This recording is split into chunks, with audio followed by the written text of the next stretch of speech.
हर चलिए प्रश्न को पढ़ते हैं। ऊष्मागतिकी के प्रथम नियम का सूत्र लिखिए, इसकी सहायता से Cp माइनस Cv बराबर R का निबंध कीजिए। इस प्रश्न को समझने के लिए सबसे पहले हम प्रश्न की मुख्य अवधारणा को समझेंगे। तो यहाँ पे लिखते हैं हम मुख्य अवधारणा। अब मुख्य अवधारणा में सबसे पहले हम क्या देखेंगे? मुख्य अवधारणा में सबसे पहले हम देखेंगे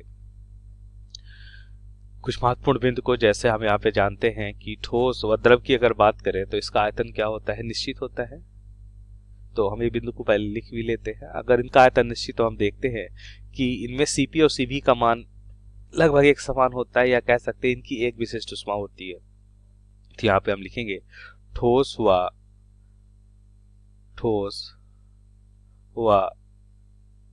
द्रव का आयतन निश्चित होता है। ठोस व द्रव का आयतन निश्चित होता है,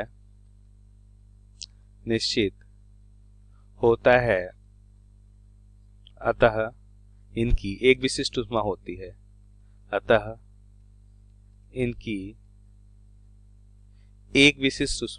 है। एक विशिष्ट ऊष्मा होती है। लेकिन हम जानते हैं कि गैस का आयतन निश्चित नहीं होता है। लेकिन गैस का आयतन निश्चित नहीं होता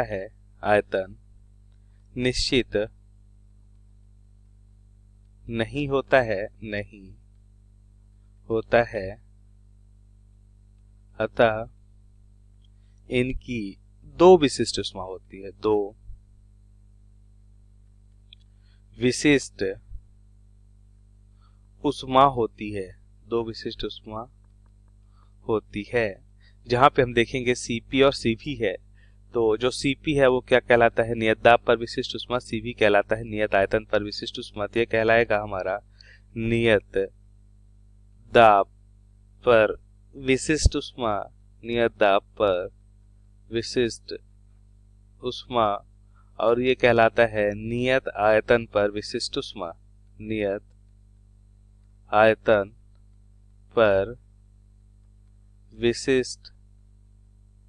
ऊष्मा। अब हम उत्तर को देखेंगे तो हमसे क्या बोला जा रहा है कि ऊष्मागतिकी का प्रथम नियम का सूत्र लिखना है। तो यहाँ पे देखिए ध्यान से, ऊष्मागतिकी का प्रथम नियम देखें। हम यह तो जानते हैं कि ऊर्जा को ना तो उत्पन्न किया जा सकता है, ना तो नष्ट किया जाता है। इसका सिर्फ एक रूप से दूसरे रूप में रूपांतरण किया जा सकता है। तो इस आधार पे हमने देखा कि जो निकाय को दी गई जो ऊष्मा है, जिसे हम Q से लिखते हैं, ये क्या होता है? यह निकाय के आंतरिक ऊर्जा में परिवर्तन और उस पे किए गए कार्य के योग के बराबर होता है। अब हम देखेंगे कि निकाय को दी गई जो ऊष्मा होती है, निकाय को दी गई कुल ऊष्मा क्या होती है? NCP डेल्टा T होता है, जहां N मोल होता है। Cp हमने यहाँ पे देखा नियत दाब पर विशिष्ट ऊष्मा। मुख्य अवधारणा में हमने देखा है ताप में परिवर्तन, ये कुल ऊष्मा होती है। और निकाय को दी गई कुल ऊष्मा आंतरिक ऊर्जा क्या होता है? यह होता है NCV डेल्टा T होता है। और इसके साथ ही यहाँ पे हम जानते हैं कि कार्य क्या होता है? कार्य को लिख सकते हैं P इंटू डेल्टा V। ये होता है कार्य। जब हम दाब को नियत रखते हैं तो नियत दाब पर हम यहाँ पे देखते हैं कार्य क्या होता है? P इंटू डेल्टा V होता है। यह हम देख सकते हैं कि आदर्श गैस समीकरण क्या होता है? आदर्श गैस समीकरण की अगर हम बात करें तो आदर्श गैस समीकरण होता है PV बराबर nRT। तो ध्यान से देखिए, यदि हम देखते हैं कि दाब को नियत रखते हैं, आयतन में परिवर्तन हो जाएगा। N और R, N क्या होता है? मोल। R सभी आदर्श गैस के लिए समान होता है, तो नियत रहेगा डेल्टा T। इसके माने परिवर्तन हो सकता है।